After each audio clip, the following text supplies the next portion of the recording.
मध्य प्रदेश में deputy collector रही निशा बांगर हमारे साथ हैं, जिन्होंने इस्तीफा दिया, कांग्रेस पार्टी ज्वाइन की, टिकट नहीं मिला और उसके बाद भी मुस्कुराते हुए यहाँ हम देख रहे हैं। ये ऐसी रेयर हैं जो टिकट ना मिलने के बाद भी मुस्कुरा रही हैं। और ताज़ी खबर ये है कि मध्य प्रदेश कांग्रेस में प्रदेश महामंत्री बना दिया गया है।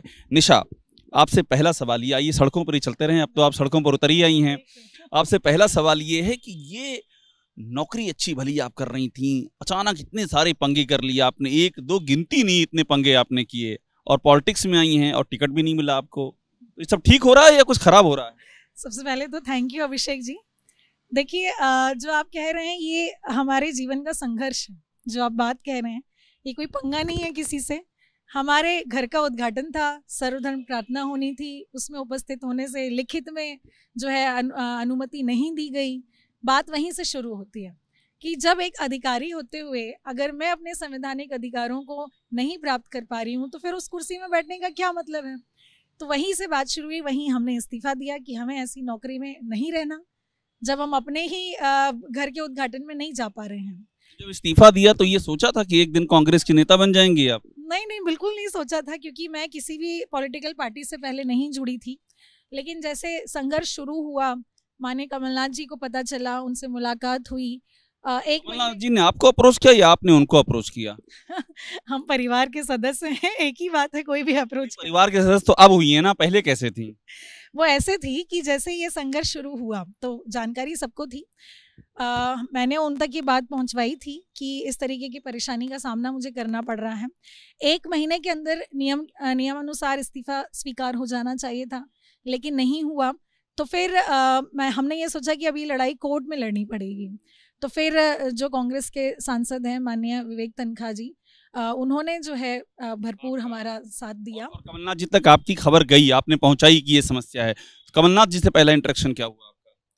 यही सारी समस्याओं को लेकर कि एक अधिकारी होते हुए मुझे इस तरीके से इस भाजपा की सरकार में झेलना पड़ रहा है। तो फिर आप बताइए कि आप हमारे लिए क्या सोचते हैं। और एक परिवार की तरह, वो तो मेरे लिए पिता तुल्य हैं। अब आपने जिस तरीके से पूरा घटनाक्रम देखा होगा, मुझे लगता है कि एक पिता की भांति जो है वो मुझे अपना स्नेह और आशीर्वाद देना चाहते हैं। मुझे एक बात और समझाइए, जब आपका किसी पार्टी से जुड़ाव नहीं रहा तो ये भी हो सकता था कि निशा बांगर को अगर पॉलिटिक्स ही करनी थी तो बीजेपी भी ज्वाइन कर लेती, या समाजवादी पार्टी ज्वाइन कर लेती, या बहुजन समाज पार्टी ज्वाइन कर लेती। कांग्रेस ही क्यों आई? वो बीजेपी के ही तो शासन काल में ये सब हो रहा था, इसलिए वहां नहीं जा सकती। बीजेपी के ही जो हमारे विधायक थे, मुख्यमंत्री बीजेपी के थे, उन्हीं के इशारे पे अधिकारी काम कर रहे थे। ये जो मेरे साथ पूरा घटना हुआ है ये राजनीतिक मंशा से जरूर हुआ है, लेकिन किया किसने है? अधिकारियों ने किया है। ये अधिकारी अपनी कुर्सी पे बैठकर अपने अधिकार का गलत इस्तेमाल कर रहे हैं, इस वजह से नाराजगी अधिकारियों से रही है बीजेपी सरकार, शिवराज सिंह चौहान सरकार से रही? मैं क्लियर पूछ रहा हूँ आप। दोनों से है।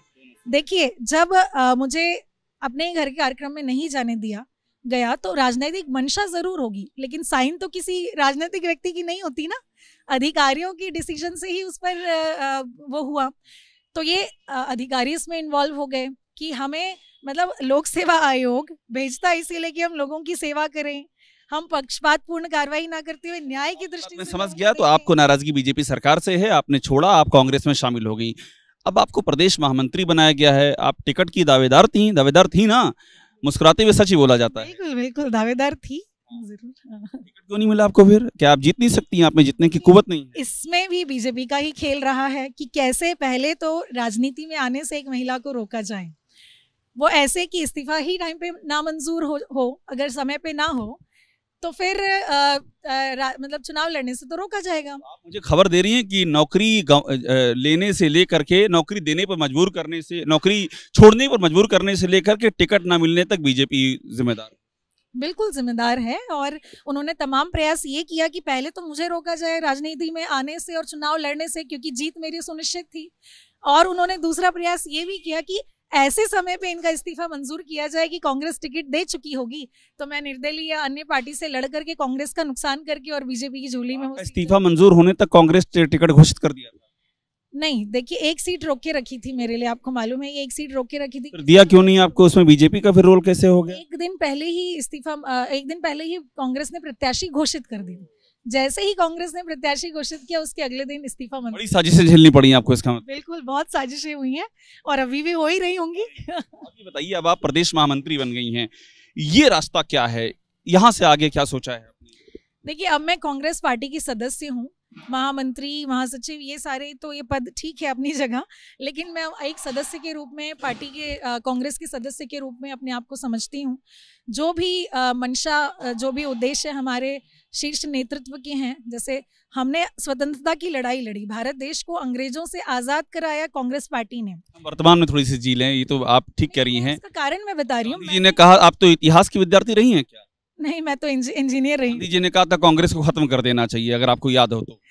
देखिए, मैंने ये बात इसीलिए कही क्योंकि भाजपा ने जिस तरीके से मेरे साथ किया इन 4 महीनों में, वो ईस्ट इंडिया कंपनी के तानाशाही से कम नहीं था। भाजपा ने ईस्ट इंडिया कंपनी ऐसा सुलूक किया आपके साथ? बिल्कुल, आरोप। तानाशाही जिस तरीके से की उन्होंने, तो ये उससे कम नहीं था। किसी ने मदद नहीं की? शिवराज जी तो लाडली बहना योजना की बात करते हैं, उन्होंने भी उनकी स्तर से कोई मदद नहीं की गई कि आपकी बात सुन लें? अगर की गई होती तो आज ये दिन देखना नहीं पड़ता। वो तो मुझे वो अपनी बहन, लाडली बहन या अपनी भांजी मानते ही नहीं, इसीलिए उन्होंने। अगर मदद की होती तो आप नौकरी में ही रहती अभी तक? मदद की होती तो बात अलग थी। हो सकता है कि अगर उन्होंने मुझे उस तरीके से रोका नहीं होता सर्वधर्म प्रार्थना में जाने से, तो मैं नौकरी में ही होती। क्या पता बीजेपी में भी आ गई? वो तो कुछ नहीं कह सकते, लेकिन मेरी जो विचारधारा है, वो जिस तरीके से 4 महीने के संघर्ष में मैंने अपने आप को देखा, मेरी विचारधारा कांग्रेस पार्टी से मिलती है। अगर भाजपा की विचारधारा मुझसे मिल रही होती तो वो सर्वधर्म जो प्रार्थना हुई उसको करने को नहीं रोकती। ये आपने सिर्फ बड़ा मुद्दा सिर्फ मुझे ही नहीं रोका, उस कार्यक्रम को भी होने से रोका। बड़ा मुद्दा आपने उठाया। मुझे एक बात मुझे और बताइए कि आप यूथ हैं और प्रधानमंत्री मोदी की यहाँ पर लगातार रैलियां शुरू हो रही हैं, मोदी जी को लेकर के आपके जहन में क्या विचार हैं? ये बड़ा इंटरेस्टिंग सवाल मेरे इसलिए हो जा रहा है क्योंकि हम जब पूछते हैं तो कई बार ऐसा होता है कि लोकल लेवल के लिए विचार कुछ और होते हैं और नेशनल लेवल के लिए कुछ और होते हैं।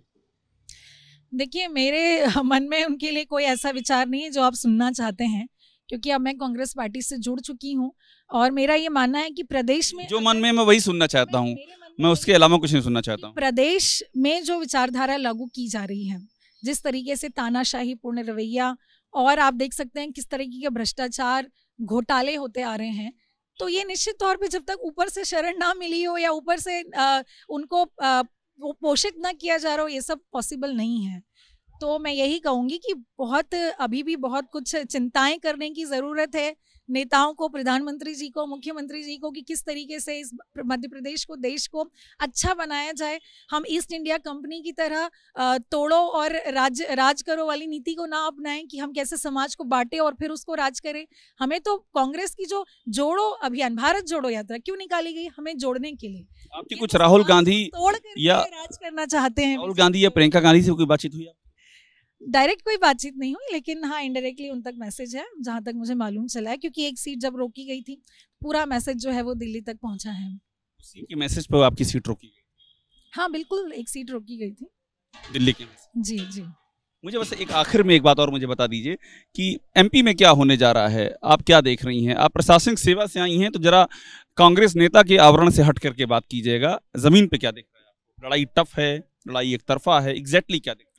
देखिए, अब मध्य प्रदेश की जनता जो है बदलाव चाहती है, क्योंकि इतने साल बीत चुके हैं, हमने सारा शासन देख लिया, शिवराज जी का शासन लोगों ने देख लिया कि टफ है या एक तरफा है या क्या है।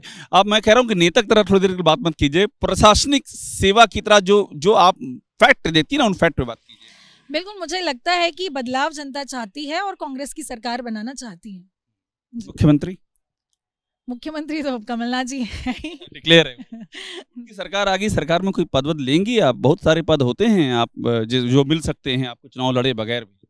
वो तो हमारे मुखिया कमलनाथ जी और पार्टी तय करेगी कि मुझे किस लायक समझती है। जिस भी लायक मुझे समझा जाएगा, मैं अपने पूरा निष्ठा और ईमानदारी से उस कार्य को करूंगी। आखिरी सवाल और पूछ लूं, ये साइकोलॉजिकल सवाल है कि जिन अधिकारियों ने परेशान किया है, अगर सरकार आ जाती है कांग्रेस की, तो उनसे हिसाब चुकता होगा फिर? देखिए, बदले की भावना मेरे मन में कभी नहीं रही। मैं उनकी सद्बुद्धि ज़रूर चाहूँगी कि भगवान सद्बुद्धि करे। हिसाब करने वाले हम कोई नहीं होते, ईश्वर सब ऊपर से देख रहा है, और जिसने गलत किया है, जो गलत कर रहा है, उसके साथ भगवान ही हिसाब किताब करेंगे। कमलनाथ जी हिसाब किताब नहीं करेंगे उसका? वो तो ईश्वर करेगा, मैं इस पर कोई टिप्पणी नहीं कर सकती। बहुत शुक्रिया बात करने की निशा। बहुत ही स्पष्ट तौर पे बातें कर रही हैं, कांग्रेस की सरकार आने की उम्मीद जता रही हैं और अपना जो भविष्य है उसके बारे में भी बातें कर रही हैं। एकदम क्लियर है कि बीजेपी ने वही सुलूक किया है जो ईस्ट इंडिया कंपनी सुलूक करती थी उस जमाने में भारतीयों के साथ। कैमरा मनोज त्रिपाठी के साथ अभिषेक उपाध्याय, एबीपी न्यूज़, भोपाल।